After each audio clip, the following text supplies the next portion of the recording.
ज्ञान आपको चट्टान बना सकती है। जो विजडम है वो आपको चट्टान बना सकती है, बड़ी चट्टान, चट्टानवत बन जाओ। और कभी चट्टानों को चोट नहीं लगती, कब? जब बूंदें ऊपर से रिस रिस कर आसमान से टपकती हैं और चोटियों पर गिरती है। तो क्या पर्वतों को चोट लगती है? चट्टानों को?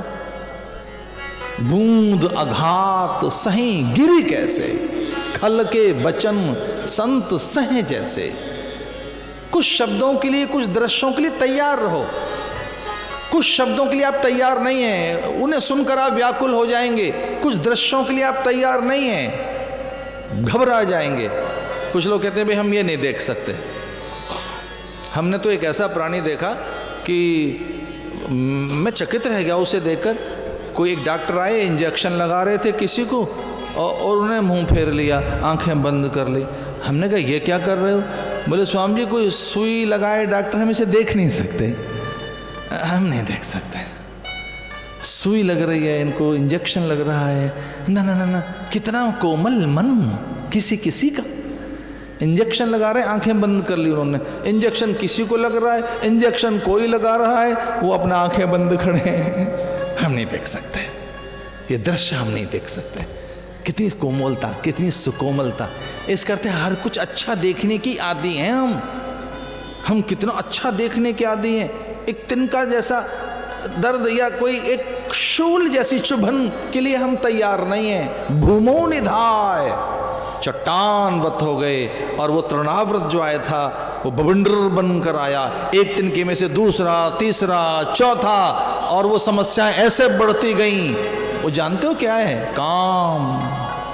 काम आंख से प्रवेश करता है, आंख से काम आता है, कान से काम आता है।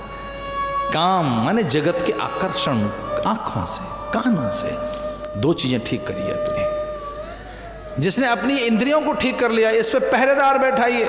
जिसने कान ठीक कर लिए, कुछ सुनकर भी भय पैदा हो जाता है। सुनकर तो बड़ा भय पैदा हो जाता है, देखकर तो बड़ा भय पैदा हो जाता है। सुनकर देखकर तो न जाने कितना बड़ा मनोरोगी बन जाता है। सुनकर देखकर आदमी पागल हो जाता है। सुनकर और देखकर, एक सच्ची घटना, एक बुढ़िया ने देखी इतनी कपास, फिर उसके बंडल, उसकी बोरियां, और वो फिर लदने लगी ऊंटों पर। और बहुत ऊंटों पर कपास लदकर जब जाने लगी तो बुढ़िया विस्मित हो गई, घबरा गई। और वो कहने लगी कि इतनी कपास कौन ओटेगा, इतनी कपास में से सूत कौन निकालेगा, इतनी कपास में से धागे कौन बनाएगा। दरअसल में वो वृद्धा बेचारी कपास ओट कर धागे निकालती थी, वो उसका धंधा था। ये सच्ची घटना है।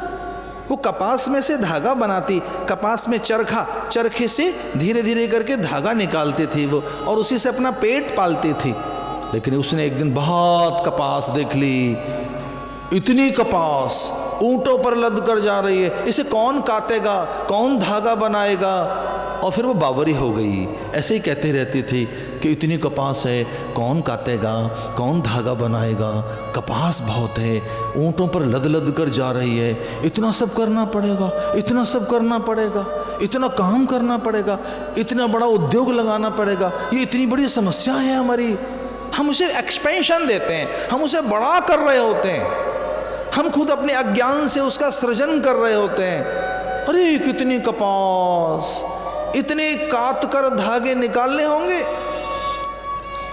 बहुत दिनों के बाद गांव में एक संत आए, कोई ज्ञानी संत, और उन्होंने कहा ये रोज बुढ़िया यही बात कहती है, इसे हुआ क्या है? बोले महाराज ये कोई बावरी सी हो गई है। अरे घटना क्या हुई? तब किसी ने कहा कि इसने ऊंटों पर लदती हुई कपास देखी थी। संत ज्ञानी थे, वो समझ गए और उन्होंने कुछ एक ऐसा युक्ति की कि फिर से गांव में से ऊंट निकले। ऊंट वालों से कहा कि निकलो, गांव में से निकले। अब उन पर कपड़ा लदा हुआ था, रंग बिरंगा फैब्रिक, कपास नहीं फैब्रिक, थान के थान, रंग बिरंगे थान, खूब ढेर सारा वो कपड़ा, रंग बिरंगे फैब्रिक। जाने लगे, गांव में से निकलने लगी ऊंटों की कतारें। और महाराज ने बुढ़िया को बुलाया, माते धरा। वो एक आपको बात बतानी थी कि वो जो कपास थी ना वो कत गई, धागे बन गए, फैक्ट्री में चली गई, फैब्रिक बन गया। अब तो दर्जी के यहाँ उसके ये कपड़े बनेंगे।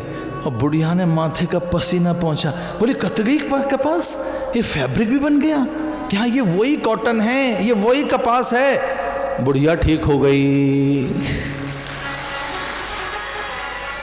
रोज कहते थे महाराज उसको, रोज बताते थे महाराज उसको, कमाल है साहब, वो कपास इतनी थी, आप तो काट भी नहीं सकती थी, इतनी रुई कौन निकालता, चरखा कैसे चलाती, इतना काम बता रखा है गांव के लोगों ने आपको, इतना काम बताना चाहिए कोई आपको। चलो भगवान का शुक्र है, भगवान बड़े दयालु हैं, आपकी कपास कत गई, धागा बन गया, फैब्रिक बन गया है, रिलैक्स। अब पता नहीं आप कब रिलैक्स होंगे।